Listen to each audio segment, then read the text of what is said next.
My wife and I feel like we've always lived crime-free. Not that we do crime, but crime doesn't really seem to happen around us so much. But I don't know. We go through life minding our own business, and even though we do live in a city, which cities tend to be pretty violent. But I don't know. I feel like these days every place is violent.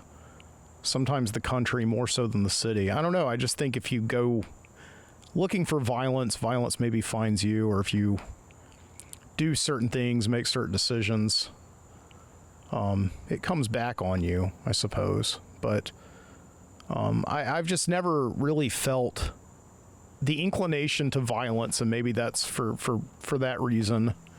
You know, like if somebody gets me angry, I don't like go in the movies and just get into bar fights with them or anything like that. I stew about it for a couple of days and then I move on with my life. So it's always very weird when nonviolent people encounter, I suppose, not necessarily violent acts, but just crime in general. I guess there's a lot of movies that are kind of dedicated to this, right? A few weeks ago, I was talking about the movie Straw Dogs with Dustin Hoffman. You know, there's something about just people going to the movies and seeing non-violent characters who I guess they can relate to suddenly get pushed to the brink where they have no choice but to do violence, right? I guess there's a lot of catharsis in that. I don't know, but I've just been thinking about this week because even though my wife and I have always lived a crime-free lifestyle and we haven't really noticed a lot of crime or violence happening around us in the neighborhood where we live, this year we have experienced we have been the victim of two crimes.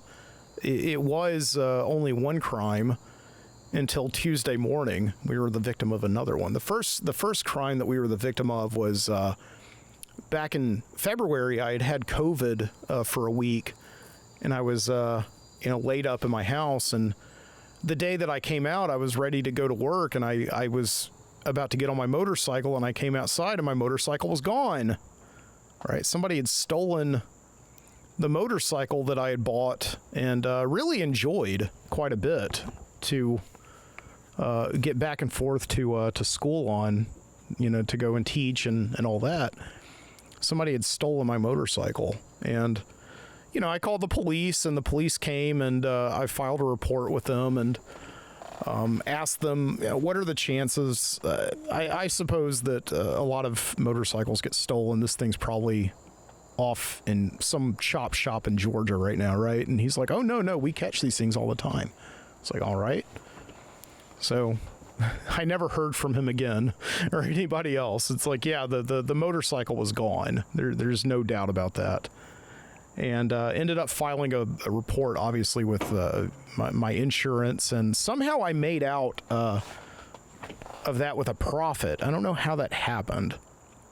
But insurance wrote me a check for the remainder of the lien, and I paid off the motorcycle with that check, and I still had something like $578 left. Right? I don't know how that happened, but yeah, I ended up just pocketing it and just putting it toward other debt that I had. So, I totally understand. I said it on a show a while back. I understand now why people commit insurance fraud. I didn't do it. Okay. I did not steal the motorcycle just so I could make the claim, but I understand the incentive for somebody who would do that kind of terrible thing. But yeah, this Tuesday we became the victim of another crime. My wife and I, once we came outside in the morning, and we were about to go our separate ways. I was about to get in my car and go to my job, and my wife was about to get her car to go to hers.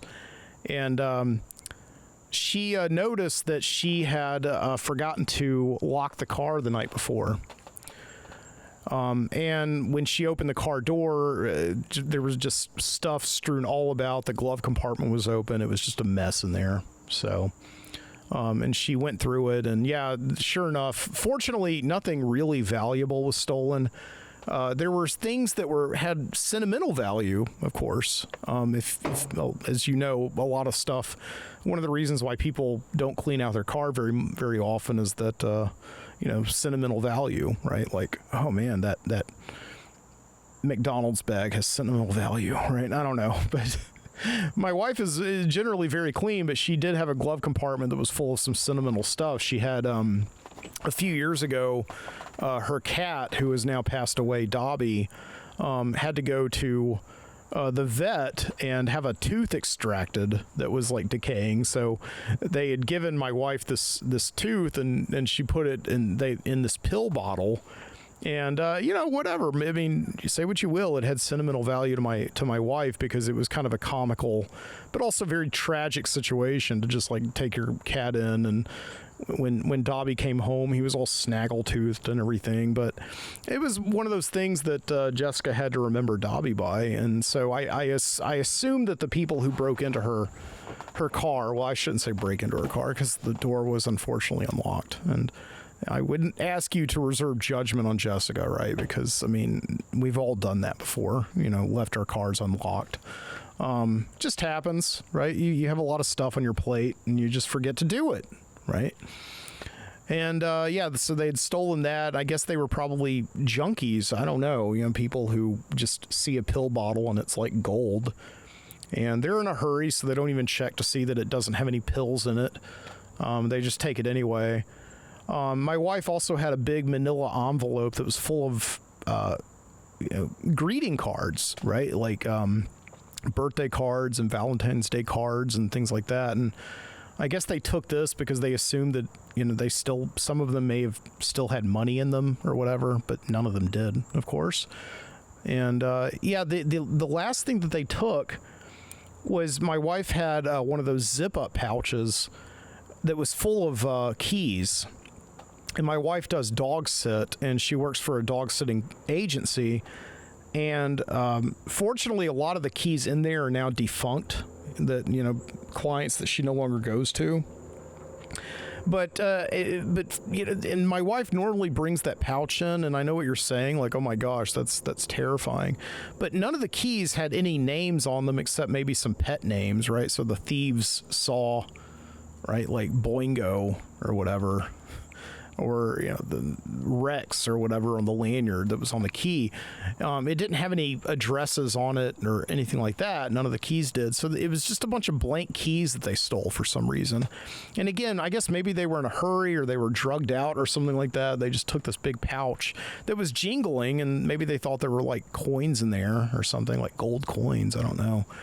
But yeah, they ran off with it. And yeah, it's just been a very strange year that we haven't really experienced any crime in our neighborhood in the 13, 14 years that we've been living together there. But I remember years ago, like around 2011 or so, there was a string of car break-ins.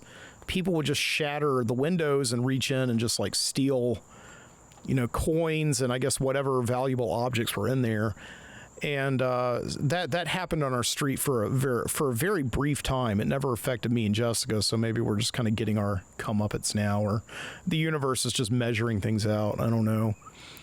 I found out around 2012 when I was working for a park that there would be thieves that would come in while people were bicycling or zip lining or whatever they were doing in the park, and they would come along and just break into people's cars and steal things. And a couple of them got busted after they came to our park because the security guards noticed them and took down the license plates. And it turned out that they were like a ring. Just there are people who travel from state to state, and I guess there's enough money, I don't know, in stealing like change from people's glove compartments or whatever to warrant just traveling from state to state and breaking in people's cars and all that. It's just crime, right? It's so irritating.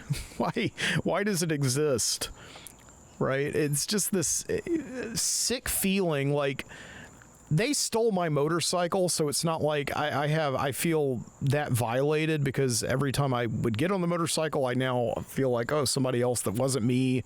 It wasn't like that because they took it. There's nothing for it. But Jessica feels rightly just uncomfortable this week now that she's getting in her car, and she's like, oh, 2 people just were in this car, or 1 person. She doesn't know how many. But she said somebody who's not me and is not you and who I don't know was in my car just going through things. And yeah, that just feels naturally just icky, right? Just feels gross. And yeah, crime is just one of those very annoying facts of life, right? Like, I can deal with a lot of stuff. Like when they put you on this earth, you spend, kind of a long time in the beginning being told about just uncomfortable truths, right? Like, hey, listen, just letting you know, no matter what you do, your body is going to want to do something else, right? That's just what happens. And there's also this thing where it's like you can buy something and you feel like it's yours, but somebody can just come and take it from you. Like, well, why would they do that? I don't know, because they can. It just is what they do. Well, can I do that? It's like, no, it's against this thing called the law. The law doesn't allow it. Well, then why do they do that? And they don't care about the law. Well, why? Right? And it's just this thing. And well, what if I catch them doing it? Well, you can call the cops, and maybe the cops will put them in prison. Well, what's prison? Well, it's this place where they put all the criminals together. Okay. So that deters them, right? They don't want to do crime anymore. Actually, they learn how to do crime better when they're in prison. You know, it's just there's all these things you learn that are really inconvenient, and I don't like it. I don't like it. Okay, anyway, let's go ahead and start this grill up. This is the Midnight Citizen Show. This is Mike Booty. I'm on the back porch over at my folks' house, over at my parents' house, over here in the woods of Alabama. I'm going to start up the grill. There you go. I got a steak marinating, and yeah, this is as I've said on recent podcasts, this is just a summer of no vacations for Jessica and me, and you know, not asking you to feel sorry for us or anything like that. We've gotten to take some great vacations. It's just, you know, every once in a while we just land on a summer where we can't really just go out of town. And, you know, Jessica's working and I'm working. And so what I've decided to do is just try to take like little mini vacations, right? Just have opportunities, just kind of enjoy the summer without having to get in the car and travel somewhere and see something new or whatever. So what I decided to do tonight, I'm basically the only, I guess other than my wife who's in the family by marriage, I'm the only booty in Birmingham, right? Like my sister and brother-in-law and their kids are in France, and as a matter of fact, they just got back home tonight. So I guess maybe they're home now, but yeah, all week long though they've been in France, and my parents are in Alaska. They're like went to Alaska with their church to I don't know what you do in Alaska, but they're over there. And so yeah, I'm here at their house. I'm kind of house sitting. I came over earlier today to like water some plants and scoop the litter boxes, and also let the cats out and just let them kind of go about because they've been inside most of the week. And I just decided to make a little mini vacation of tonight and just come over here and just kind of treat myself. I went to Publix and I got a steak. I'm marinating that steak, and now I'm starting at the grill. And so yeah, that's what I'm doing. And I had on this movie. I wonder if it's still on. Yeah, here it is right here. Talk about a movie that gets you thinking about crime, right? See if you know what this movie is.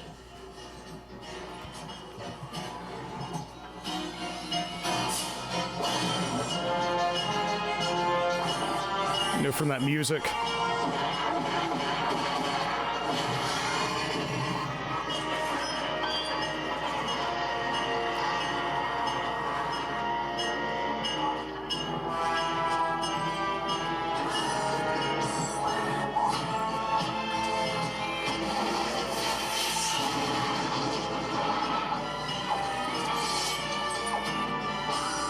Yeah, we're watching RoboCop.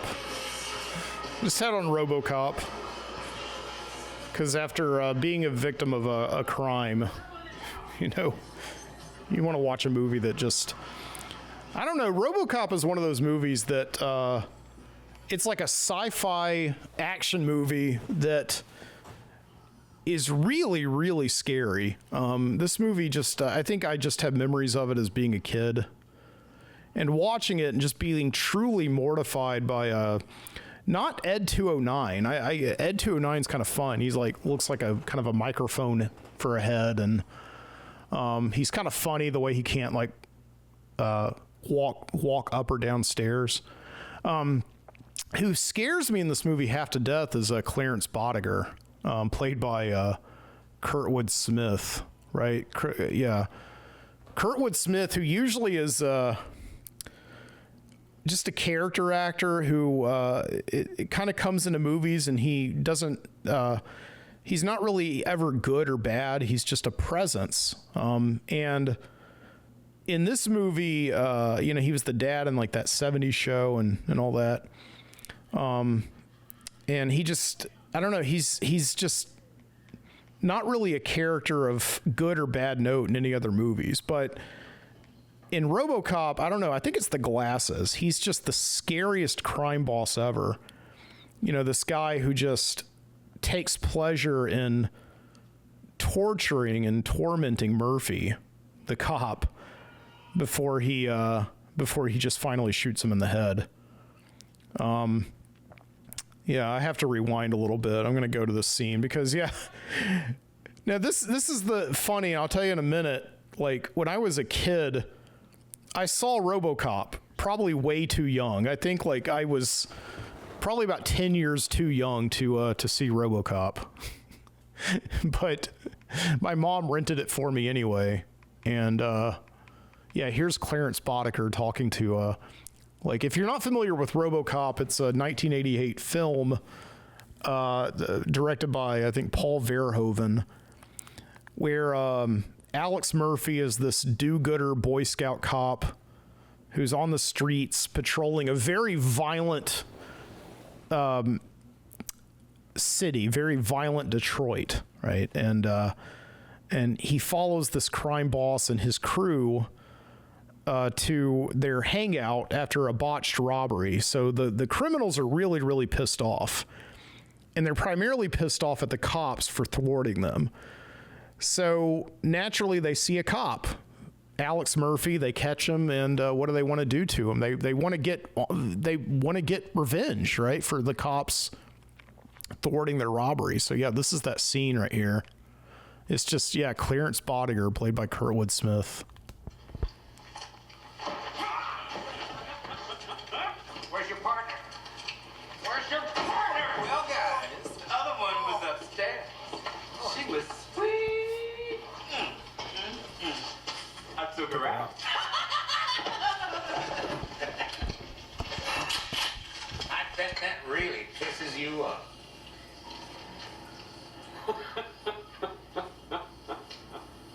You probably don't think I'm a very nice guy, do you? Buddy, I think you're slime. See, I got this problem. Cops don't like me, so I don't like cops. Oh,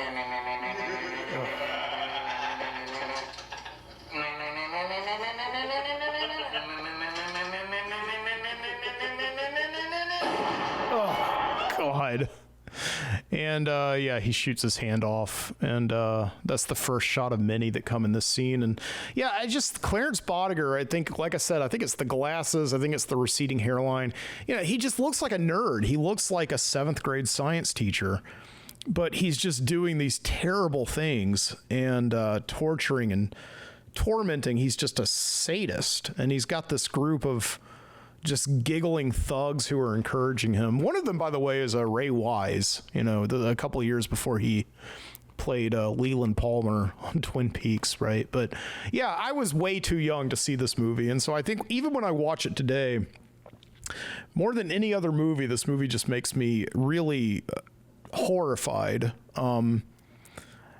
because the violence is cartoonish, it's over the top, but it's also the way that the actors are playing it off. It just comes across in just a nightmarish way where you're like, you can really believe that people are like this and would do something like this. And yeah, I think just paired with the idea that the movie is taking place in a near future, but it's not like there are flying cars or anything like that. It's not like it's kind of this over-the-top future like we see in movies like, Back to the Future Part 2 or anything like that. It's just a future that looks like the one that we all live in, right? Like all the cars are gas-powered and they're just driving on pavement, and just the city is just nightmarish. It just is like overrun, infested with crime, and when we watch the movie today, it's very much like something we can believe. It just looks like the cities that we live in, right? But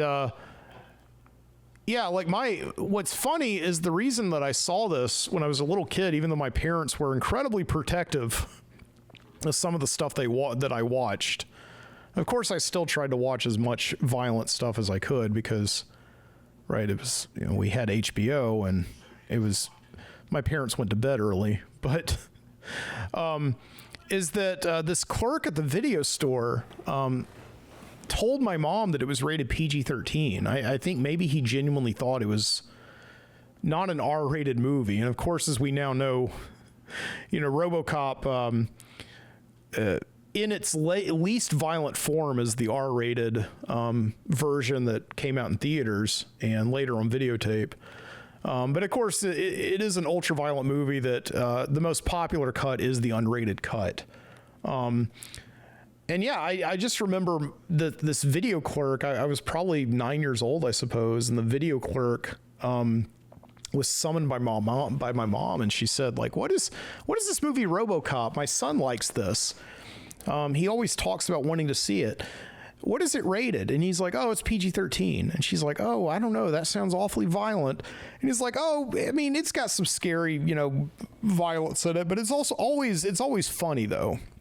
And she's like, oh, what do you mean? And he says, well, there's a moment where this guy gets, shot and somebody yells for an ambulance instead of, even though the guy's obviously, dead. And she's like, oh, I don't know about that. And I probably just bothered my mom enough to where she finally gave in. But the scene that the video clerk was referring to was, of course, the scene with Kenny in the boardroom, right? It's this scene right here. In this case, law enforcement have suffered. Where they're introducing I think it's time we gave the boardroom to Ed 209. Yeah, so the movie, again, if you're not familiar, is all about how the police are just surrendering to crime. They just are outgunned, they're outnumbered. And this major corporation called OCP, because they want to build like this new corporate-run city in Detroit. And so in order to build the new city, they have to stop crime in the old city.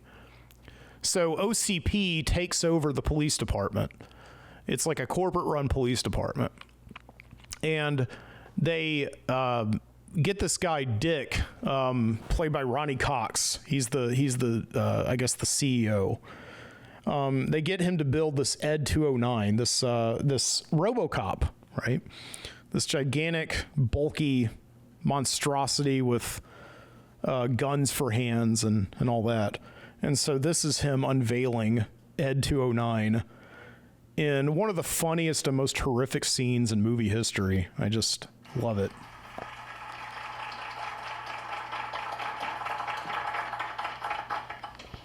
Take a close look at the track record of this company, and you'll see that we have gambled in markets traditionally regarded as non-profit. Hospitals, prisons, space exploration. I say good business is where you find it. As you know, we've entered into a contract with the city to run local law enforcement. But at Security Concepts, we believe an efficient police force is only part of the solution. No, we need something more. We need a 24-hour-a-day police officer. A cop who doesn't need to eat or sleep. A cop with superior firepower and the reflexes to use it. Fellow executives, it gives me great pleasure to introduce you to the future of law enforcement. Ed 209.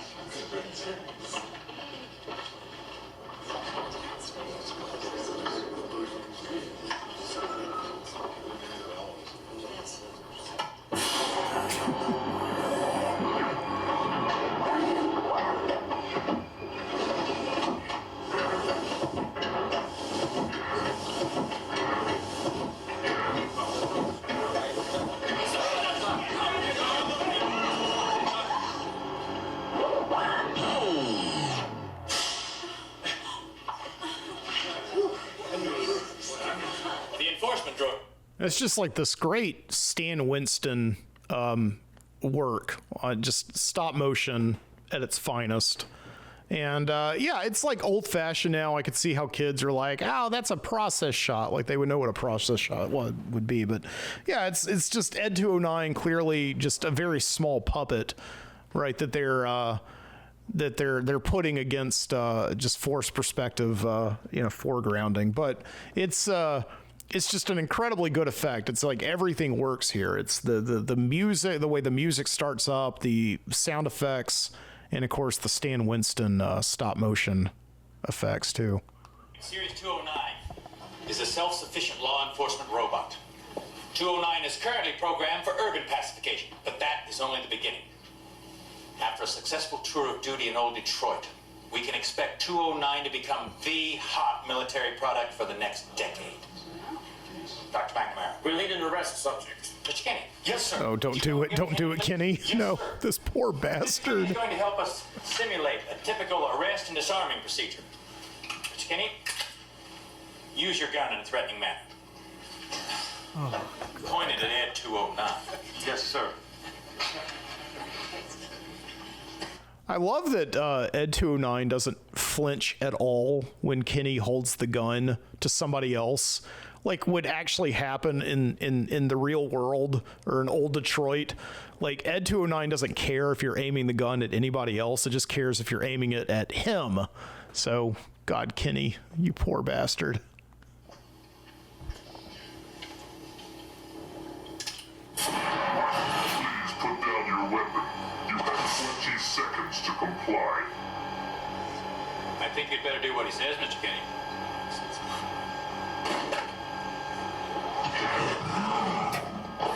You now have 15 seconds to comply. Everybody starts freaking out. This is not part of the script. 1379. You now have 5 seconds to comply. And they're all pushing him into it. He's trying to get help. Nobody's helping.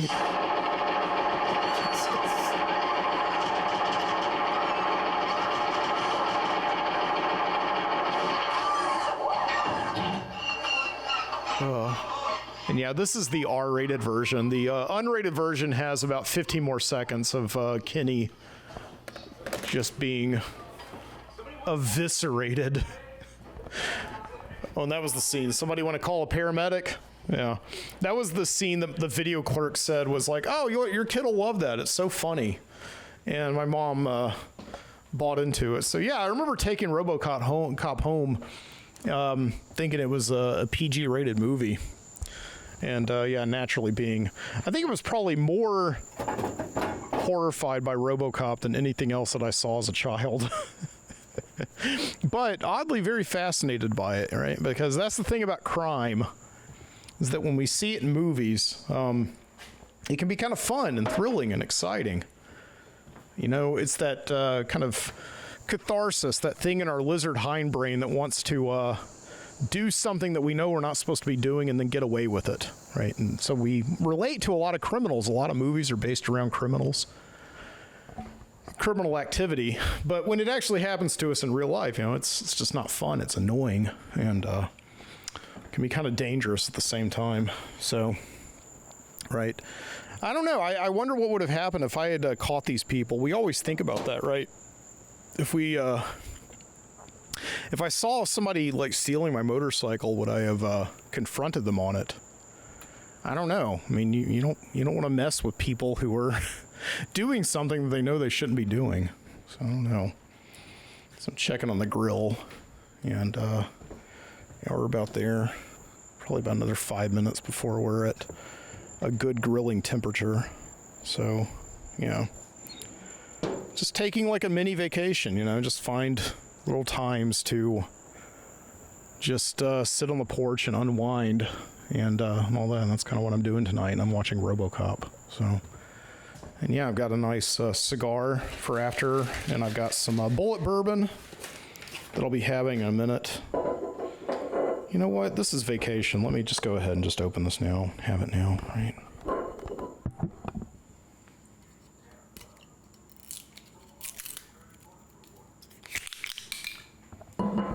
Need a glass.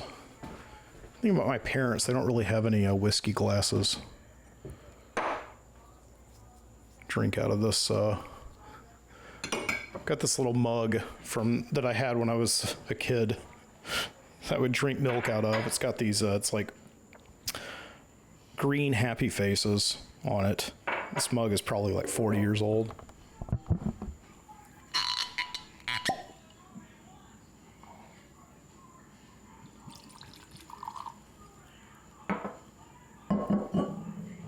Here it is. Here's to vacation. Right here. Yeah. It's good. So, hope you're doing well tonight. I've been, it's just, it's a strange time right now. I think, the weeks after July 4th, right? Like the 4th of July, America's, what was this year? 200 and, I guess 47, is that right? 246th birthday, something like that. Yeah, I think it was 247.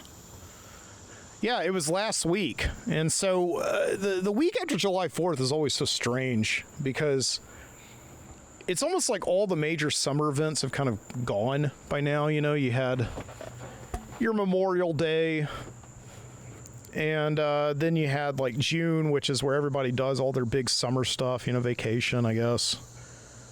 And I don't know. And then in July 4th, everything kind of builds up to that. And then after July 4th, it's like I was at Target today and I started seeing signs for back to school sales. And yeah, that's when it just, and you go into Cracker Barrel and they start putting out all the Halloween stuff. It just feels like after the 4th of July, we sort of begin to give ourselves permission to move on with the year. I don't know, but I don't know. I still like it being summer.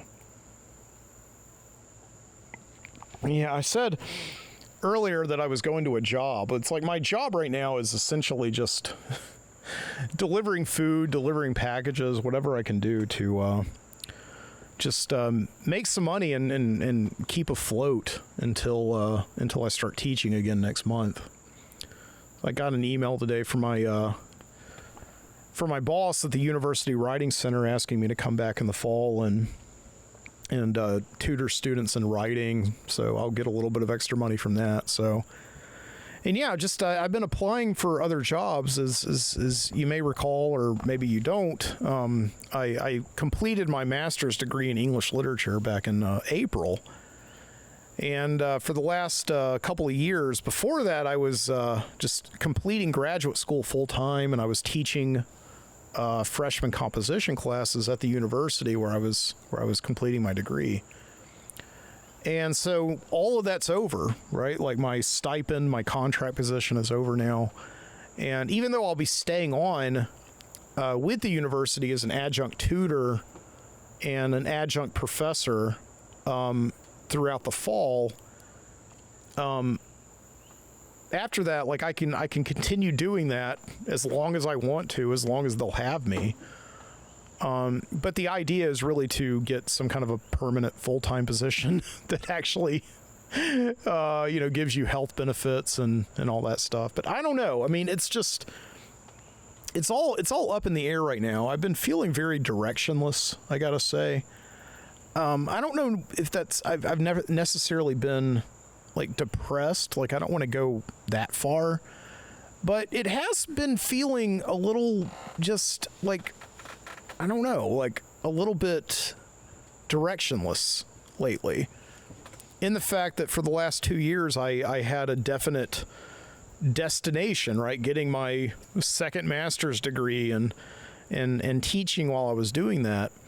And now that I'm out, it's one of these things where you're not really sure what the next steps are. Like, I guess I know, like I have been putting out job applications and I've been looking for teaching positions.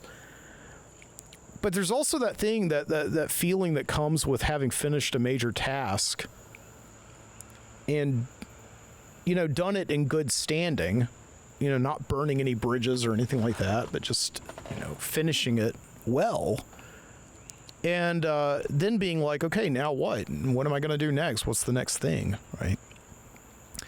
Again, I think like the next thing is something that hopefully nets me an income of some kind, right? Because that's not what going back to school does. But you go back to school so that you can, get a job and get an income or something. But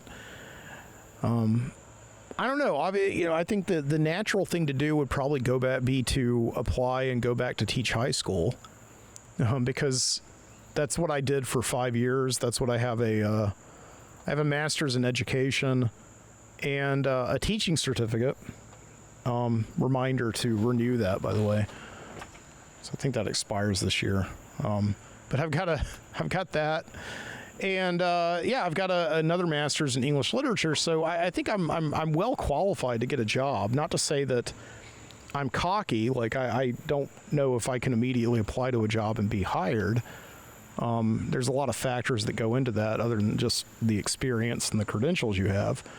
But I am totally fine not teaching high school anymore. I did that already. I enjoyed it.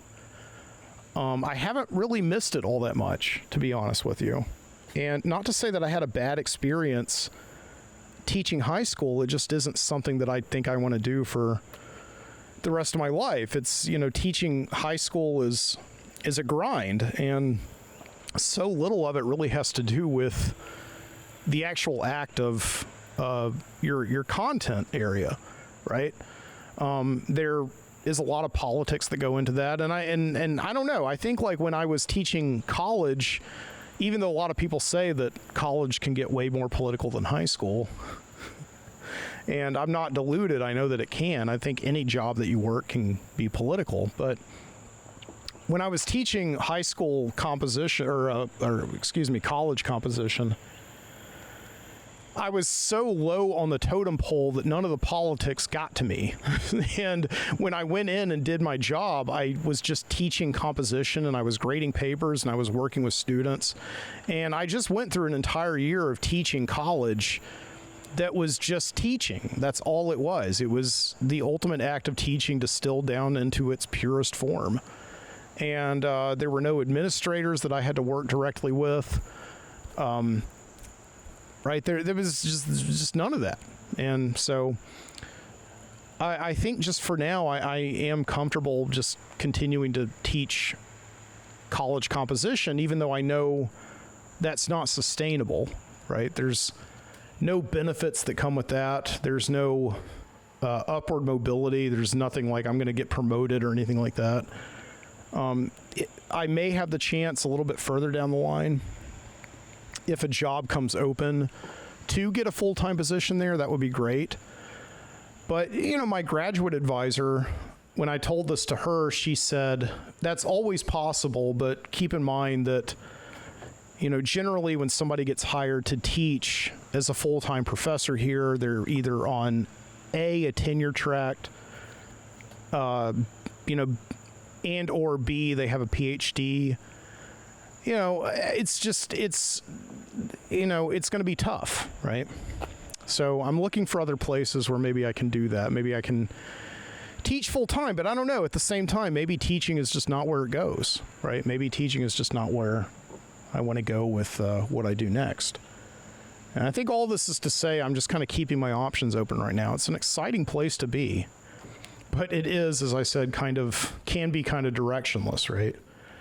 It's always a tough position to be in when after you've just had 2 years of people telling you what you need to do next, and then you're no longer talking to those people and it's just you making your own decisions. I've been in that position before, and it's weird. Just it never changes, and how weird it just is. You know, to just to be perpetually just doing new things in life. I don't know. All right, I think this grill's almost ready. So I'm gonna throw a steak on there and start this. Yes, I understand. What about tracking? You check his exact location at all times with one of these. How does he eat? His digestive system is extremely simple. This processor dispenses a rudimentary paste that sustains his organic system.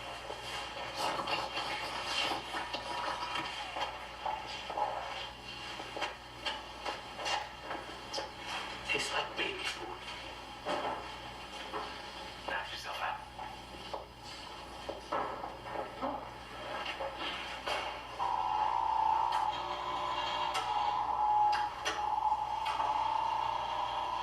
Okay, let's start with tracking. Give me a grid. Got it? Target. Target. Now follow.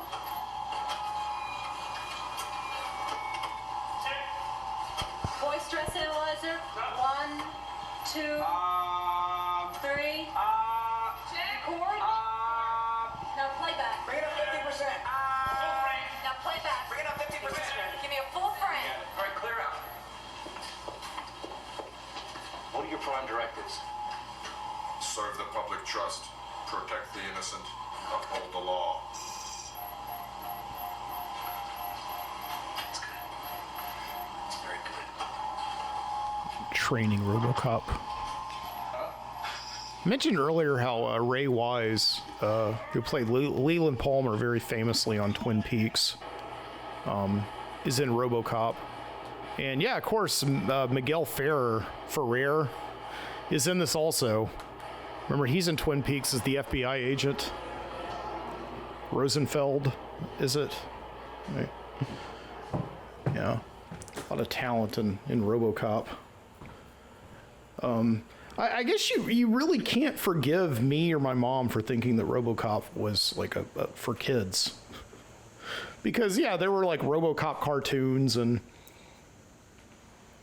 it was weird in the 80s. There was a lot of violent movies that passed themselves off, I guess, for the purposes of franchising as kids' properties. Like The Toxic Avenger, which is one of the most violent movies ever made, and vile, utterly tasteless movies ever made, had a cartoon. Right? So, it's a weird time. I guess that's what you see today in like the Deadpool movie. I'm not by any means a fan of Deadpool, but I think it's the same concept where it's an R-rated movie, but he's a superhero or something. I think that's what it is. I don't know. But yeah. Steak's coming along pretty nicely now.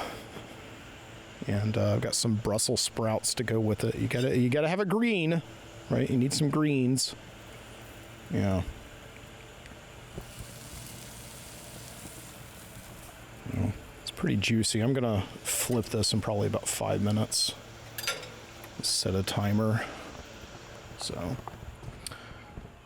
marinated it with some marinade, but I also put like some onion powder, some garlic salt, Italian seasoning on it, so it should be really nice to eat while I watch the violence of RoboCop.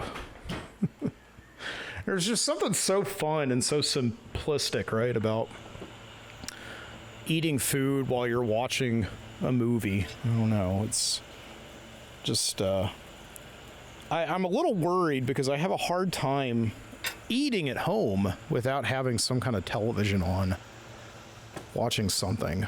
No, I don't know how I train myself out of this. So, anyway, I am, was talking earlier about how this summer has felt sort of directionless, and I guess what I was really meaning to talk about was how it's been really difficult this summer for me to read, for me to sit down for a lengthy amount of time and just read a physical book. I've been listening to audiobooks quite a lot, like while I've been out driving, delivering food or whatever. But in terms of just sitting down and reading a physical book, it's been very difficult for me. And, you know, this is, again, I spent the last, year of my life devoted to reading and writing about a single book. You know, that was Cormac McCarthy's Suttree. And the whole time while I was doing that thesis for my master's degree, you know, all I could think about the whole time was, what am I going to read when I'm free, when I don't have to write about this book anymore, when I can just sit down and enjoy a book and not have to write about it? What am I going to read? And I just had I had a list of books, right? And I haven't attacked any of them. And I think that I don't know why this is, why am having such a hard time just sitting down and concentrating on a single book. And the week after I finished my thesis, I sat down and began reading Thomas Pynchon's Gravity's Rainbow. It's a book that I've started many times but have never finished, and I talked about this on a show a while back. And I read about 350 pages of that book in a couple of weeks.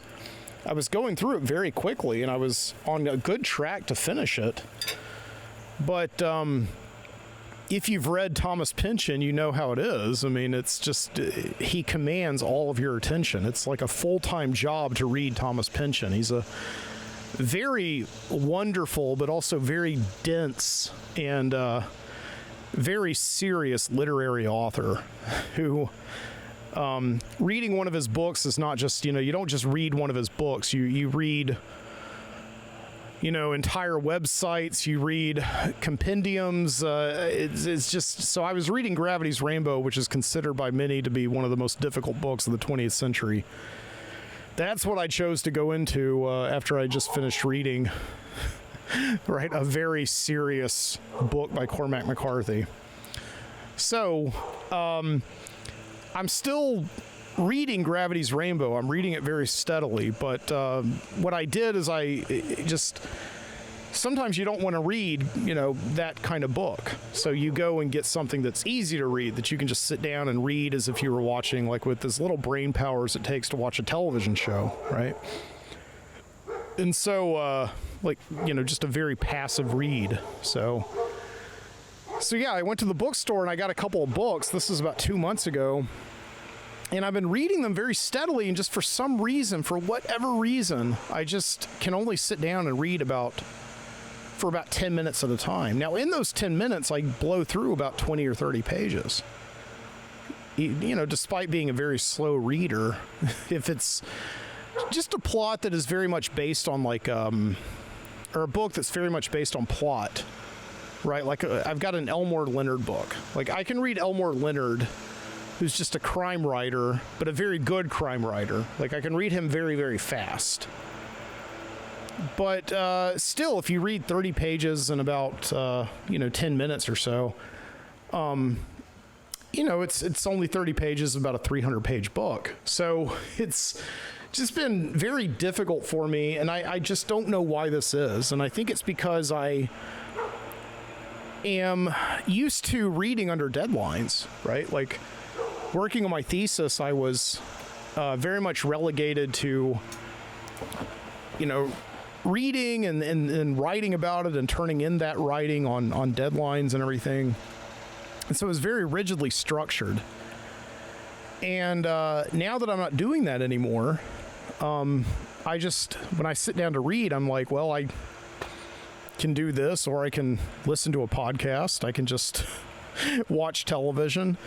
There's nobody telling me that I have to read this right now. And I think that's the thing, even though it's something that, like, this has happened to me a couple of times in the past couple of weeks. I'll be reading something and I'll be really into it, but then for whatever reason, I'll just put the book down. I won't come back to it for a couple of days. So, I think it's just my reading habits are so off because of the last year, that I'm just taking some time to kind of get acclimated to it, because it is something that I've always really enjoyed and something that I've been proud about too, especially, you know, with my history of working with students who are dyslexic. Reading is something that if you can do it, you should really do it. You should be thankful that you can do it, because a lot of us have no idea when we learned how to just read. We just did it. And we often did it in elementary school because it was something that we were required to do and something that we were asked to do. And some of us did it in those very early days of childhood as a way to show our friends how fast we could read, to, you know, get up on them.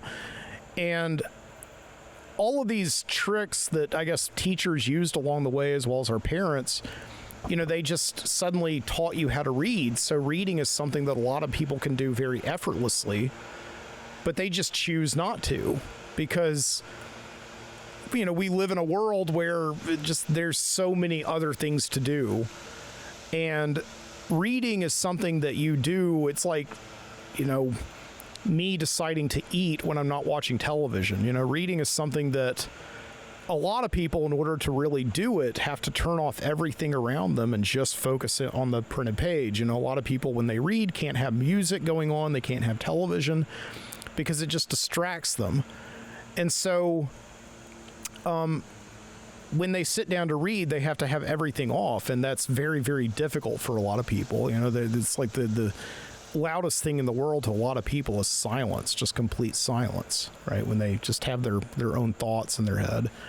And, but yeah, reading is something that I've always been really grateful that I can do, that I learned somewhere along the way to do, and that I take a lot of enjoyment out of. And it often does depress me. It sinks me to a little bit of a low when I have time to read and I just don't want to read. And I sometimes guilt trip myself. Well, why aren't you reading right now? You know, there's nothing on television. You know, you've circled through, you looked at everything that's on Netflix. It's all boring, right? So read a book, you idiot. You stupid, dumb boy, right? So I need to get myself out of that, but I don't know. I feel, this summer I have been reading some really good books. I just haven't finished any of them, and that is something that I do sometimes. If one book just kind of gets a little bit tedious to me, or if I just am getting a little bored with it, I'll go to something else. And sometimes, I think most people have about 5 or 6 books going at once. So, yeah, but I'm almost done with this one book that I picked up. Again, this is about 2 months ago, and I picked it up just because I wanted something to read when I was in my car, or when I was just taking a break from delivering food, and I didn't want to pull out Thomas Pynchon's massive 700-page tome, Gravity's Rainbow. I just wanted something simple and with a plot. And I went to the bookstore, the used bookstore, and I got this book called The Paperboy by the author Pete Dexter. And I was reading the plot, and I was like, oh, the title and the plot, this sounds very familiar to this book that came out a few years ago with Matthew McConaughey called The Paperboy, and sure enough it is. I haven't seen the movie. I am anxious to watch the movie, and that's one of my motivations to finish this book. I've got about 50 pages left. How long is this book? It's like 328 pages. And right now I am on page Yeah, 263. So, you know, a little bit more than 50 pages or so left. I don't know. But, yeah, and this book, The Paperboy by Pete Dexter, kind of hits all of my buttons in terms of what I want to read during the summer. You know, it's like a book with a plot, and it's a thriller. And it's also kind of Southern Gothic, like it takes place in the Florida Panhandle, and they also go down to, like, Miami. So there's a lot of just, like, descriptions of humid weather and the swamp and, you know, all that stuff that I'm familiar with being from the deep south. And so yeah, that's that's good. And yeah, the book is really good. The first time when I first got it, I opened it up and instantly read about 50 pages of it. You know, while I was sitting in the Office Max parking lot waiting for an order on Amazon. But yeah, that was like 2 months ago. I went for like several weeks without reading a page and then came back to it, and I've been steadily reading it this week. I've gone through about 150 pages or so this week just reading it. But yeah, the Paperboy is a good book. It's takes place in like the early 70s, and it's about this death row inmate who's been sentenced for you know, killing this local redneck racist sheriff in Florida, in a small town in Florida. Of course, it's a small town, right? And so the main character, this kid named Jack, gets hired by his newspaper reporter brother to drive him around all these back roads and swamps of the Florida Panhandle, investigating this murder to find out if this guy really did it. Because the guy that they convicted comes from like this hillbilly, you know, bayou dwelling family that does crime, and they're like this redneck crime family. And so it seems very obvious to pin the murder of the sheriff on this guy, but this newspaper reporter feels like he didn't do it. So he and the main character, the guy who narrates the book, Jack, are going all over to try and solve the murder. But it's a lot more than like a crime thriller. Like at the same time, there's a lot of you know, kind of social commentary going on in the book, I guess you can say. There's like a lot of just commentary on the way that the you know, politics were in the 70s in the South. You know, racial politics, you know, like sexual politics and all that stuff. So yeah, it's a good book. Yeah, this author Pete Dexter, I've read a book by him before called Paris Trout, which won the National Book Award in like 1990. He often likes to write like very lean, chiseled, I guess what you could say like call masculine fiction, right? About small town life in the 60s and 70s. And he wrote the book Deadwood, which is about Deadwood, South Dakota, but it's not the book that they based the HBO series on. I thought it was, but it's still got all the same characters. It's essentially just historical fiction of like Wild Bill Hickok and what's her name, Calamity Jane, and all them. Jack McCall, the guy who shot Wild Bill Hickok over the dead man's hand, you know, aces and eights. So, yeah. All right, this steak, I believe, is done. I'm going to cut into it just to see if it's as I like it. I should do more podcasts while I'm grilling. I know. My parents' house right now. I'm trying to find... My mom still has these Cutco knives that I sold her when I was a freshman in college, like 24 years ago. I sold knives for this like company very briefly. The company was a scam, but the knives weren't. They still work really well. I don't think she's ever sharpened them. I cut my steak with a Cutco knife. Oh yeah.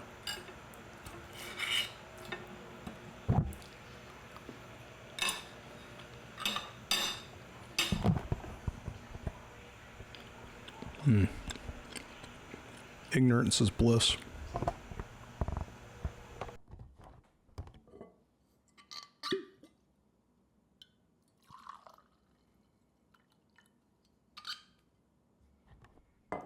Okay, that was a very good dinner. What, sweetie? Sweetie. So, over here at the house, I can't leave until I get both the cats back in the house. They go outside, and one of them, Sweetie, who is my grandmother's cat, but my grandmother is in a retirement home up in North Carolina, and she can't have her cat up there, so my mom is taking care of her. And the other one, Mickey, is somewhere around here. Sweetie doesn't like me very much, or is very skeptical of just basically any human, but Mickey's a lot more cool, so I can't leave until Mickey gets back in the house. So. But it's okay. It's a good excuse, I guess, to be here. And after dinner, after a good meal, there's nothing like a good cigar. Isn't that what Clint Eastwood says in The Good, the Bad, and the Ugly? I think. Yeah. And whiskey. He forgot the whiskey, so I'm having some whiskey now. Some Bullet Bourbon. And I'm stepping out here on the porch. Have a cigar, which I already started.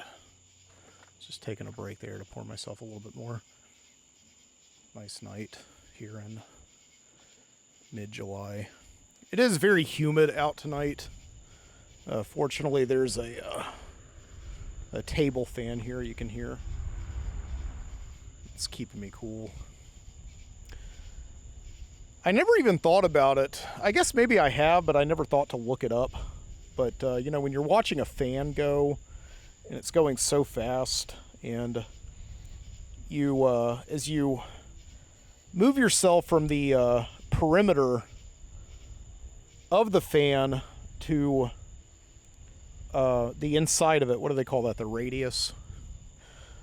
I forgot about geometry, but yeah, it appears to be spinning backwards. You know, and I looked that up last night. I was sitting under the fan, under the ceiling fan, just lying on the bed actually, and looking up at it. It's like, what is that? What is that called? So I reached for Google, and it's called the reverse motion effect. The farther away you get from something that's rotating, it appears to be going in the opposite way. It's like when you're on, you know, when you're on the highway and you see cars and wheels going round and round.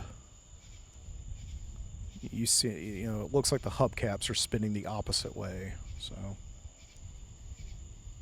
I think that has something to do with the theory of relativity. I'm not sure.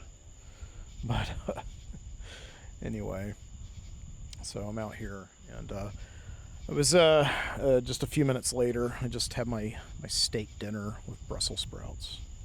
Finished RoboCop, and I was listening to an audiobook here. As I said, I've been listening to like a lot of audiobooks just because I've been in the car, and I also find it's nice to just sit outside at night and listen to a book. And I've been listening to Fletch by Gregory Macdonald.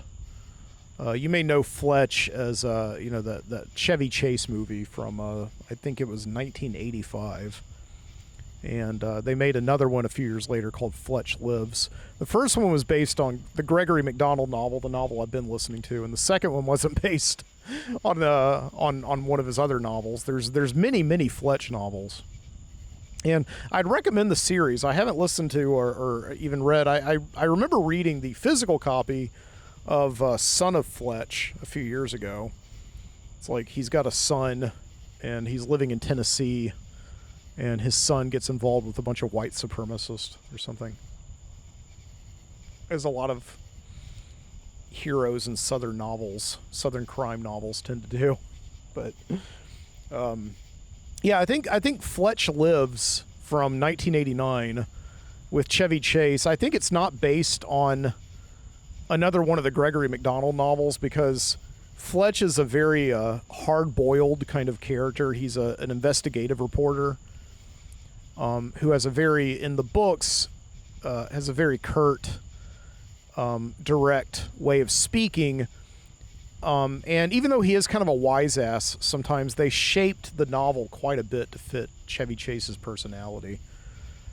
And so I think that's why they made up their own story for Fletch Lives and didn't base it on one of the novels, because they wanted to go a much broader direction with it. And even though I think Fletch is just your standard run-of-the-mill crime series hero,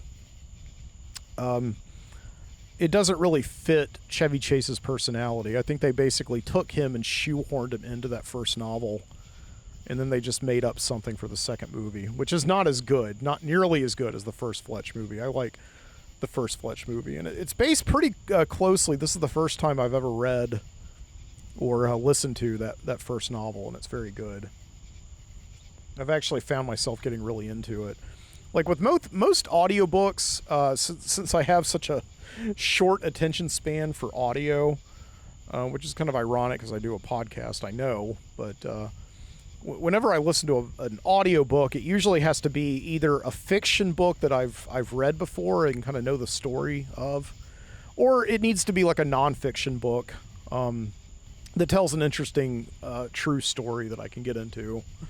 And so I listen to like a lot of nonfiction audiobooks, but Fletch is the rare example of a book that I've never read. I don't know the story to. I do know the movie, but the movie is I haven't seen it in many years, and so I don't really know the story by heart. But I am enjoying. I'm like an hour away from the ending of the book, and things are kind of coming to a head, right? Like Fletch is, he's an investigative reporter with a Los Angeles newspaper, and as the book opens, this millionaire, this guy named Alan Stanwyck, who I think is played by Tim Matheson in the movie, or Tim Daly, one of those Tims, not Timothy Hutton. I think he was too young still, but maybe it was Timothy Matheson. I don't know. Anyway, yeah, this guy named Alan Stanwyck is a millionaire, and he hires Fletch to kill him.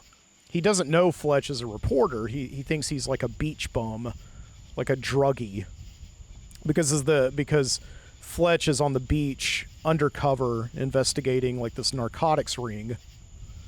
And so he hires Fletch thinking he's like just a drifter, and he says, "I'll give you $50,000 to kill me."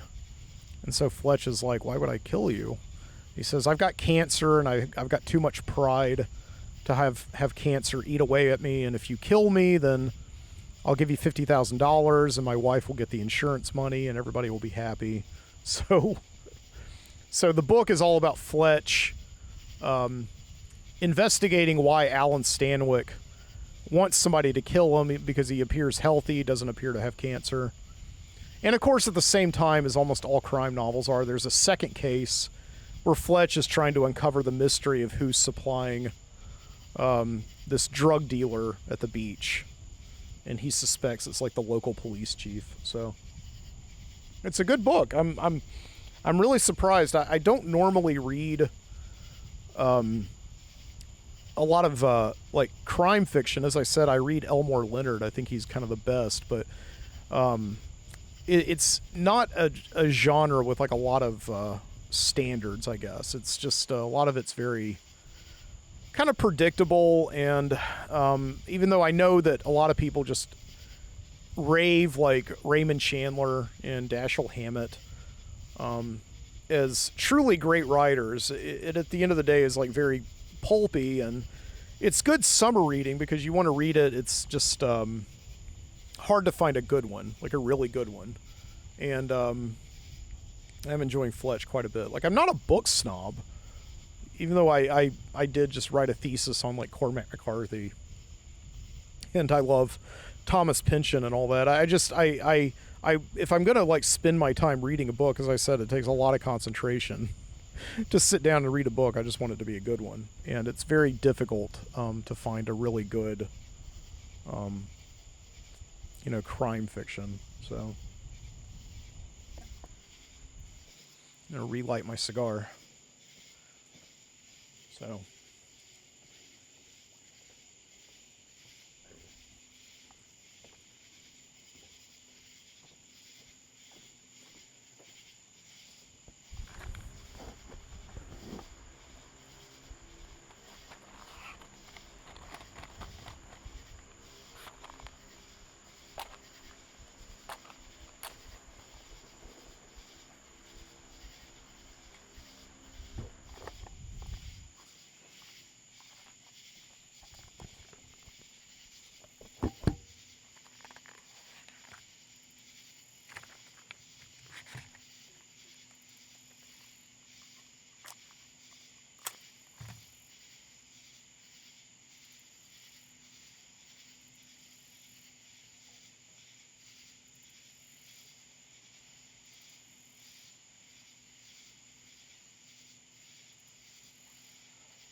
So, the last few nights, I've been revisiting a reality show that I used to watch about 20 years ago, and I've never been one for reality television. On that, I can say I'm a definite snob. I think there are much better things to do than watch, real people kind of fight with each other. And obviously, there's a lot of made-up situations on reality television. But one reality show that I did watch back in the day that, if you can call 20 years ago back in the day, and really got into was this show called Project Greenlight. And you may hear that show and think on it fondly. I think it's very much forgotten now, even though I know that they did do a 4th season about 10 years ago. And they recently did another season on HBO, which I don't think anybody watched. But Project Greenlight is a show that began, I believe, in 2002. And it was Matt Damon and Ben Affleck when, after they had won the Academy Award for writing Good Will Hunting. Their story was one of those Hollywood curiosities because they were two people who, although they had been acting for a while in Hollywood, managed to get together and write this movie that I think is objectively a really good movie. Good Will Hunting, about that kid who's a math genius, but he's also a troubled kid. And Robin Williams is like the psychiatrist who helps him unlock his potential. It's a good movie. It's a little bit cornball and cheesy when we think back on it now, and it's been parodied a whole lot. But as I said on a show a couple weeks back, one of the roommates I used to have, I called him Good Will Hunting because he was an engineering student. And he would write like equations on his window and all that. And that's like a kind of an iconic scene from Good Will Hunting. But Ben Affleck and Matt Damon had this idea to hold this contest where they would have this nationwide search. In the first season, it was one person, a writer-director, and in later seasons, it was like one director, or it was directors and then writing. They would have 2 competitions for writing and directing. But yeah, the person they would find, they would just pluck him or her out of obscurity, and have them suddenly at the helm of I think the first couple of seasons it was $1 million they gave them to make a movie, and then later on I think the budget went up some. So, but I really liked this show back then, obviously, because as a young man in the early 2000s, like everybody else, I was very interested in making movies. I really wanted to write movies, and as I talked about on last week's show, my friends and I was among friends who wanted to do the same thing, so we were all really big fans of Project Greenlight. And even though I think there is some manipulation by producers to eke out a lot of drama on the show, I think by and large the show's pretty accurate. Now I've never been at the helm of like a big movie before, but it looks like the show seems to depict pretty accurately what it must be like to not only just produce a movie, but also market it, get it out there for people to see. And because all 3 of the movies that they made in the first season did come out in theaters, and they very quickly were pulled out of theaters because they didn't make any money. And they were all marketed as the Project Greenlight movie, so you were seeing the movie basically out of curiosity, to watch what kind of a product they turned out, among all the fighting and everything. But I think the show, if it does anything, it really does, especially now as I'm revisiting it. It makes you realize that in these days where you're on streaming services, like you're on Netflix or Amazon or HBO or Tubi or Pluto TV, you're just going through scrolling through endless boxes that represent movies. And that every one of these movies, after watching Project Greenlight, had like hundreds of thousands of phone calls going back and forth, decisions being made, casting that isn't realized. And when you watch Project Greenlight, you're just amazed that any good movie could ever possibly be made. It really does represent the process as just being grueling and not fun, and sort of like teaching. The actual art or craft is a very, very small part of it, and everything else is just politics, right? So I didn't watch season 1 because it just I don't know, for whatever reason I really wanted to see season 2, because I just remember that one being the biggest train wreck of them all, right? The movie that they chose was written by this I think student from Ohio, this woman named Erica Beanie.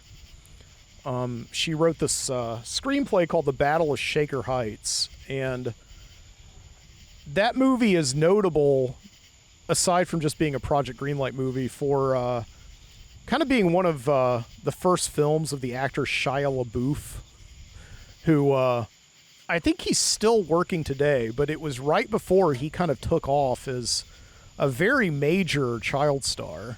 He was in movies like the Transformers movies, and I think he was in this kid's movie called Holes, I think. I just remember seeing the trailer for Holes when I was in a movie theater one time, and somebody just said in the back, "Yeah, stick it in the hole." It's, back when you would go to movies and movie theaters and they would be crowded with people, and people would just like react to the trailers,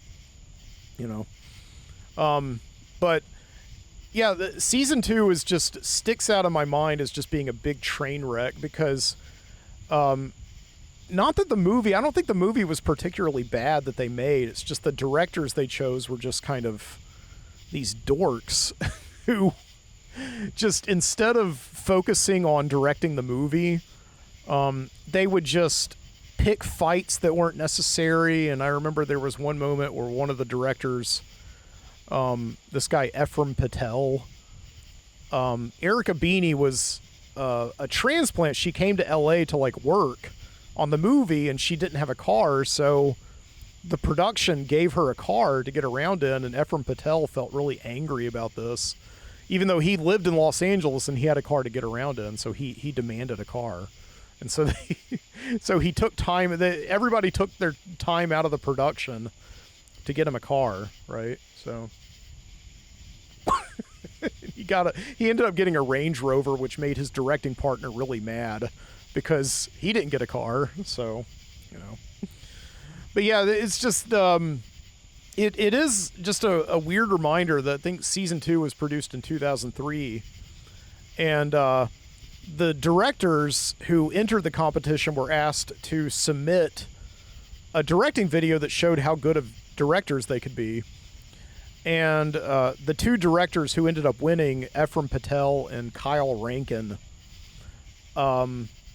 they sent in this movie that, of all people, had Ray Wise in it. So their director's submission video had major talent in it. Leland Palmer, who had also been in RoboCop. And they said that they had just met Ray Wise in Hollywood and just asked him to be in some of their spec movies.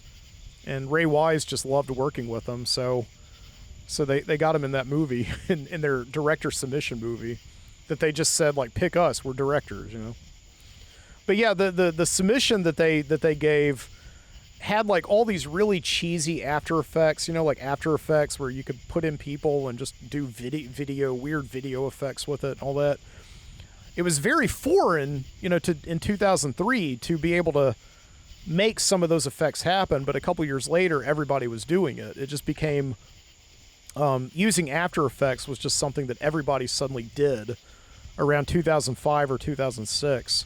I remember my old roommate Hunter, who was a video editor, was a big fan of After Effects, and used After Effects to like make sci-fi movies, and it was just a very easy way to, do computer generation. But in 2003, you had to have like a lot of money and a really good computer to do that kind of stuff. And so they made a movie where they used a lot of After Effects, and it's so funny because they keep on cutting back to it in Project Greenlight. Like every time they talk about how good of directors they were, they keep cutting back to their After Effects shots, and by today's standards, it just looks so goofy. But Matt Damon and Ben Affleck just can't stop laughing, and at some of the effects they do. Like there's a scene where they have one of the directors is introducing himself. It's like, I'm Kyle Rankin, and I'm just so happy. And then suddenly his directing partner drives up behind him and runs over a dog. And of course, the dog effect just looks like a cardboard dog being run over in After Effects. And Kyle Rankin's or Ephraim Patel is driving the car, and he's like, sorry, I had to do that, Kyle. And it's a big joke. And they keep on cutting to Matt Damon and Ben Affleck just talking about how great these guys are at directing, even though they're just using After Effects. But everybody was just so enamored by it. And they're so excited about it that they bring in, yes, Harvey Weinstein to look at the video. So Harvey Weinstein is laughing at the After Effects dog being run over. And that's the funniest thing in season 2 of Project Greenlight is everybody keeps on talking about how much they love Harvey Weinstein. So, and yeah, and so Project Greenlight season 2 is just for the longest time you couldn't find it. I think HBO has disowned the show. I think mostly because of Harvey Weinstein's involvement, but I think also just because HBO just has this big catalog of shows that they've done going all the way back to the 90s. They've got Arliss on there, which is like notoriously one of the worst shows that HBO's ever done, even though I like Arliss with Robert Wool, the sports agent. But yeah, there's something about it. They're just so not proud of Project Greenlight that they just don't even have it on their streaming service anymore. But fortunately, somebody went on YouTube and posted the entire 2nd and 3rd season, so thank God, But yeah, so I've and then season 3, of course, is ironically, it's funny. It's like the last season of Project Greenlight they did for the longest time until, again, I think it was 2014 when they brought it back. And season 3 is funny because they said, no movie that we've ever made with Project Greenlight has made money. That's why this season we've got to make a movie that makes money. And so they chose the easiest route possible. They chose to make a genre horror movie, this movie called Feast. And that movie ended up making money. It ended up making actually good money. So much so that they made 2 direct-to-streaming sequels. But even though they did really well, they finally achieved what they wanted with Project Greenlight Season 3. They didn't make another one for years. I think a lot of it had to do with the fact that Matt Damon was so vocal in how unpleased he was with the movie they made. Because Matt Damon said, I got into Project Greenlight to actually make movies of quality, and you guys want to make a cheap monster movie. And so after the first episode of the 3rd season of Project Greenlight, you never see Matt Damon again. He's so disgusted. And when they made season 4 years later, Matt Damon came back and he said, after Greenlight season 3, me and Ben Affleck didn't talk for years. That movie almost ruined our friendship. So they were really upset about that. But yeah, it's a fascinating show to go back and watch. I don't know. I mean, I think I probably revisit it about once every 6 or 7 years. Just go back and just watch the old seasons. I used to watch them like whenever they would be on some weird obscure site on the internet, but now they're finally on YouTube. So I'd highly recommend going and watching them. It's just I think they really do I kind of gave up the idea of wanting to go back and make films many years ago because the collaborative aspect of it was so disheartening and so difficult, especially when you're making movies with all your friends who love making movies. Just the egos and the unpleasant qualities in your friends come out when you're making movies, and it's very easy for friendships to become permanently dismembered after you make a movie or in the process of making a movie. And I've talked before on the show how this podcast, The Midnight Citizen, came about because I was just so tired of trying to produce films and make films with my friends.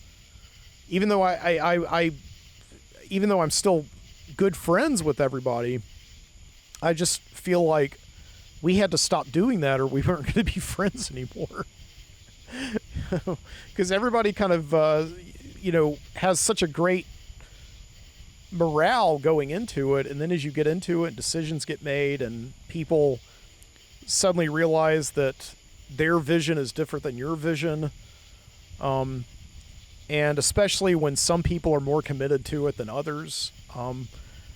It was a good time to just start doing a podcast because I was like, all I have to worry about is me. If I don't put out a podcast or if my podcast sucks, I'm the only one there is to blame for it, right?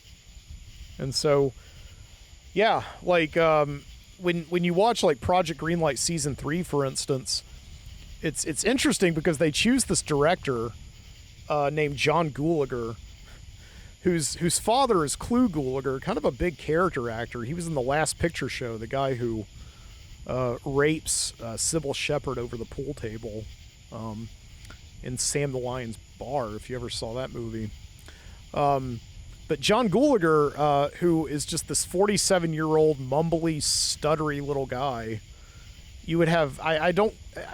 that's one of the reasons that I think the show is engineered, is because there's no way they would have ever chosen him if the cameras were not rolling. He comes in, he doesn't have a good pitch for his direction of the movie. There's nothing about him that says that he is the guy who everybody on a movie set would be looking to do a good job. But, John Gulager comes in, and the first thing he does is he meets with the casting director, and he immediately tells the casting director, okay, these 5 parts I've already cast. And she's like, what are you talking about? And he cast the 5 major parts in the movie with his friends and family.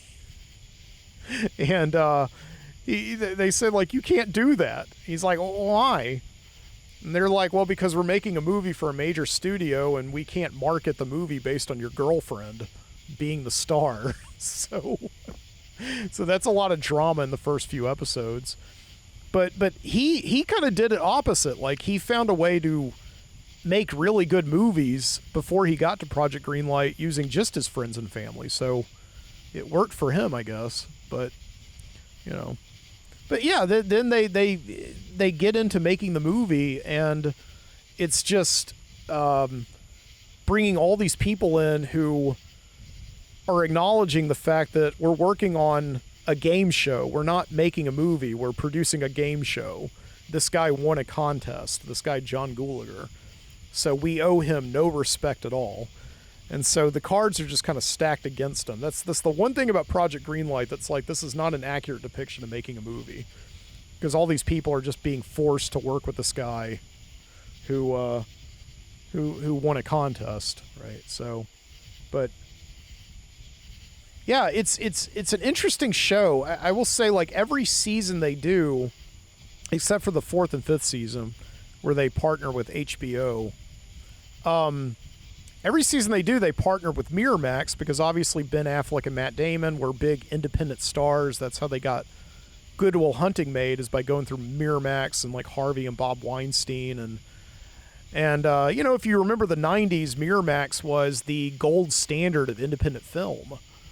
They were responsible, of course, for Pulp Fiction and, Shakespeare in Love and all these big movies. And Harvey Weinstein, everybody now knows. Like, the public knows. I think Hollywood knew a long time before the public really knew. But Harvey Weinstein was, a big bully, and he would, buy Academy Awards for his movies. He would just, his actions in the 90s essentially exposed the Academy Awards as just essentially being this big racket where you can just buy votes, and something that was done for many, many years. I read this book not too long ago about Disney, about, what was it? Oh no, not Disney, DreamWorks. DreamWorks was this independent film company that was started by Steven Spielberg, David Geffen, and Jeffrey Katzenberg in the mid-90s. And they produced a lot of movies, and the major upset obviously was at the Academy Awards in 1998. They had produced Saving Private Ryan, and that was the favorite to win the Academy Award for Best Picture. Everybody knew that was going to win. And then Shakespeare in Love comes in, this movie that nobody saw, that is not a good movie. I think it maybe is a good movie. It's not a great movie. Comes in and wins Best Picture, and everybody was really upset about that. And in this book, they interview one of the campaign directors for the Saving Private Ryan Oscar campaign of '98. And she said, yeah, that was basically done. Harvey Weinstein engineered Shakespeare in Love as the Best Picture winner because it was just all about schmoozing the Oscar voters, because they are, at the end of the day, just producers. They want to be schmoozed and told how great they are, and they want to be given gifts and all that stuff. And the next year, DreamWorks had this movie up for another Academy Award for Best Picture, American Beauty. And even though American Beauty is a totally fine movie, the director of the Saving Private Ryan Oscar campaign essentially just stole Harvey Weinstein's playbook and did everything that Weinstein did, and American Beauty won. So, yeah, there's just been a ton of books, namely this book by Peter Biskine called Down and Dirty Pictures about, Miramax and the world of independent filmmaking in the 90s. And also that DreamWorks book that I told you about that have just exposed the Academy Awards, especially in the late 90s and early 2000s, as just being a racket. And in no way whatsoever representing what people really thought about these movies, but how much they got. So, but yeah, and so the first 3 Project Greenlight seasons were, all produced by Miramax. And I think they did themselves a big disservice, other than the fact that Harvey Weinstein was the head of it, by doing Project Greenlight. And that may be ultimately why season 3 was their last one, because Miramax throughout the 90s and early 2000s was known as the bastion of ballsy filmmaking, of kind of throwing committees to the studios, and just following the director, kind of in the same way that United Artists, under the founding of, Buster Keaton and Charlie Chaplin and Mary Pickford, had done in the 20s, and all the way up through the 1970s. United Artists was a studio that was giving a lot more leeway to the director and just letting the director do whatever they wanted, and letting the studio just stand back and letting them do that. And of course, that all came to a crashing halt with the movie Heaven's Gate. But I'm getting way too down the rabbit hole here. But Miramax was following the United Artists model of just following the director, letting the director have all the power. And what Project Greenlight did was it exposed that Miramax was really no better than any of the rest of them. It was, they would bring in these directors who, yes, admittedly were very green, but they essentially had just this committee of executives and come down and take the movie away bit by bit from the director over the course of each season of Project Greenlight. So I think it just made Miramax look very bad and no better than the rest of them. So, but that's my little theory. I don't know, you know. But it's also because, yeah, like, I mean, the movies they produced were, I think the best one they produced was probably the first season, which is one of the reasons why I don't go back and watch the first season, because all the work that they're doing is actually in service of a pretty good movie. There's this movie called Stolen Summer. It's like a coming-of-age movie set in Chicago in the 1960s. It's got Aidan Quinn and Kevin Pollak, and I remember one time I was working at Starbucks, and Kevin Pollak was, the comedian and actor recently on the Marvelous Miss Maisel show. Kevin Pollak was still doing stand-up comedy at the time, and he was at the Star Dome here in Birmingham, this comedy club, and he was staying in the Galleria in the hotel that was adjacent to the Galleria where I worked at Starbucks. And Kevin Pollak would come in every morning for like a week, and he would get a coffee from me, and I would talk to him. And one of the movies that I chose to tell him, I didn't talk to him about The Usual Suspects that he was in or any of that. I said, I loved you in Stolen Summer. And he's like, oh yeah, it's a pretty good movie, right? And so we had him sign the Starbucks apron that all the celebrities who came into that Starbucks signed. So he was up there with like the drummer from Poison, I think, and like Larry the Cable Guy. So, but you know, it's just but Stolen Summer did not make any money at all. When it was finally released on DVD, it was released as a special feature in the Project Greenlight Season 1 DVD pack. So it was very sad way to release a movie, even though I think it's pretty good, you know. But yeah, anyway, I don't know what Season 5 was like. I did not watch Season 5. I think what Season 5 was, I think it just came out a couple of years ago. Matt Damon and Ben Affleck were not a part of it because I think one of the reasons is they just didn't want to do it anymore. But also Matt Damon came under like a lot of fire in Season 4 and basically invented a whole new phrase in the lexicon called Damon-splaining, which is a takeoff on mansplaining. Because in Season 4 they had an African-American producer named Effie Brown who had a very singular mission, which is very admirable. But she really wanted to hire a director of color because the three previous directors that they had hired for Project Greenlight, had all been straight white men. And so she was really adamant that they hire a director of color. And Matt Damon, and I understand what he was saying, he just maybe didn't say it in the right way. He just said, like, you look for diversity in the casting of the show, not in the casting of the crew. And he was basically saying, like, behind the scenes, let's get the most qualified people, and then we can worry about diversity in who's in front of the camera. And so it was a very controversial moment and led to a lot of social media ire and outrage over Matt Damon. So, and from that point on in the series, Matt Damon is pretty, once again, non-existent, right?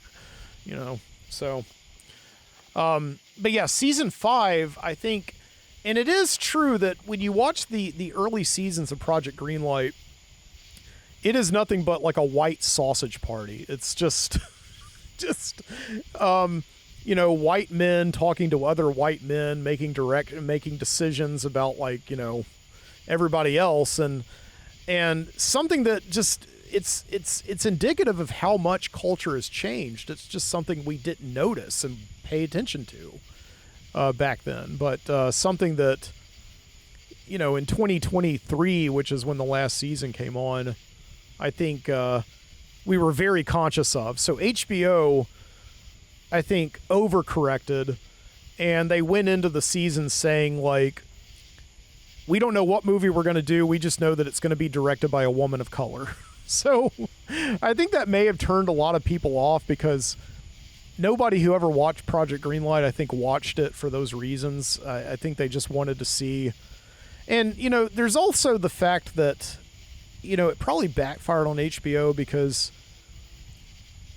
nobody who ever worked on Project Greenlight who won the contest, whether they be the screenwriter or whether they be the director or directors, ever really went on to do anything of note since then. I think if you look on their IMDb's, Pete Jones, the writer-director who won the first season, probably did the most of his career than anybody else. He actually ended up working with the Farrelly brothers, who did like Dumb and Dumber, and I think he's actually written and directed a few movies of his own that have done pretty well. But the other winners, like Erica Beanie, who wrote The Battle of Shaker Heights, never wrote anything else of note. Kyle Rankin, one of the directors who won the second season, recently directed a movie, Run, Hide, and Fight, which has like a 0% score on Rotten Tomatoes, and was picked up by the Daily Wire, you know, that conservative website run by Ben Shapiro. You know, it's basically about a school shooting, but it's done like Die Hard, so super, super high taste, high brow, you know, I'm being sarcastic. And yeah, the one, John Gulager in the third season went on to direct, you know, the 2 Feast sequels, but never really anything of note after that. And yeah, so my point is that all of them in those 3 seasons did more to tank their emerging careers than anything else, because each season has, like, you know, 10 hours of them just making goof after goof after goof, picking fights for no reason, showing how inexperienced directors they are. And just, you know, that's why I said to my friend Jason a while back, who submitted a script to the 3rd season of Project Greenlight and didn't get chosen, I said to him, it's probably the best thing for you that you didn't get chosen, because you would have never done anything after that. So, you know. So yeah, season 5, my point is that I think, like, HBO, it probably backfired on whoever they chose, and I don't know who they chose. I don't know what movie they made. But it's like now they have a woman of color who's directing the movie who's tanking her career. So, you know, I just think, if anything, like, you know, we can go back and watch 4 seasons of Project Greenlight and see straight white male directors making asses out of themselves, I guess. I don't know. But, so... right. Anyway, yeah, Project Greenlight. Go back and watch it if you're interested in that kind of thing. I think it's a great reality show. It really is. Very bingeable. I stayed up until 3 o'clock in the morning the other night watching it. Right. So yeah. Anyway, I think I'm going to call it there. Finish the cigar. Thank you so much for joining me out here on the porch on a Friday night. I know it's not Friday night where you are. I know it's not whatever time it is. I can't see my watch. 9:30, you know, at night. But our realities are synchronized. You're here with me. I'm there with you. We're sharing the same space, the same thoughts together. You can find me over at mikesbonfire.substack.com. That's where I publish everything that I do. You can also find me over at the Overnightscape Underground, onsug, onsug.com. And yeah. And if you like this show, please consider subscribing to my Substack if you haven't already. It really helps boost my spirits and knowing that people are listening to what I'm doing. And the best thing you can do in the world is comment on this show over at my Substack and just let me know what you liked, what you didn't like, any thoughts after this. I really love and appreciate comments so much. Anyway. This is a non-commercial show, and it always will be. I will never ask you to pay for it. Yeah, I think I can pretty much solidly say that at this point, right? This is the 267th episode of the Midnight Citizen Show, and it is a show that I've obviously done for many years because I love it. I enjoy it. It brings me happiness to finish a show and get it out there for you to hear. So... until next time, keep your eyes open.